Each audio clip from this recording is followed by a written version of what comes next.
நிலாவும் சந்திரனும் நாடகம் ஆண்டத பாட்டி நம்பி என்ன பண்றாங்க, காவியா கிட்ட போய் சொல்றாங்க, உங்க அப்பா திருந்திட்டான், உங்க ஆத்தால போய் நல்லா திட்டி சண்டை போட்டுட்டு இருக்கான், உங்க அப்பா நல்ல புத்தி தெரிஞ்சிச்சுட்டு என் கண்ணால பார்த்த உன்னை பத்தாண்டி பேசிட்டு இருக்கான், உனக்கு நல்ல வரம் பார்த்துருக்கான காவியா, தயவு செஞ்சு இது ஒத்துக்கிட்டி, உங்க எதிர்காலத்துக்கும் நல்லது, கல்யாணம் ஆகிட்டா அவங்களே படிக்க வைப்பான், அதை பற்றி நான் மாப்பிள்ளை கிட்ட பேசுகிறேன்னு சொல்கிறாங்க.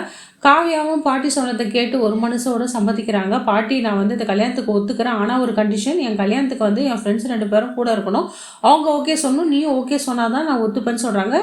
சரி எல்லாம் முடிவு பண்ணிட்டு வீட்டுக்கு வராங்க. நிலாவும் என்ன பண்ணுறா, நல்ல மாதிரி நடிச்சிட்டு இருக்கா.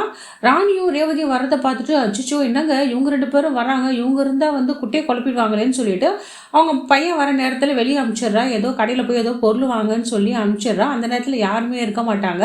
இந்த உத்தமனும் பொண்ணு பார்க்க காரில் அவங்க அக்கா மாமா கூட வந்துட்டு இருக்கான். அந்த நேரத்தில் என்ன பண்ணுறான், தீபக்கு ஒரு ஆளுக்கு அடிபடிச்சு ஃபர்ஸ்ட் எய்டு கேட்குறான். உதவி கேட்டு காரில் தயவு செஞ்சு ஹாஸ்பிட்டலுக்கு போகணும் சார், உயிருக்கு போராட்டி இருக்காரு, கொஞ்சம் ஏற்றிக்கோங்கன்றாங்க. அவனும் ஏற்றிக்கிறான். பாதி வழியில என்ன பண்ணுறான், நான் பொண்ணு பார்க்க போகிறேன், கண்டவெல்லாம் என் வண்டியில் ஏற்றத்தான்னு சொல்லிட்டு இந்த உத்தமன் என்ன பண்ணுறான், பேஷண்ட்டையும் வெளியே தள்ளிடுறான்.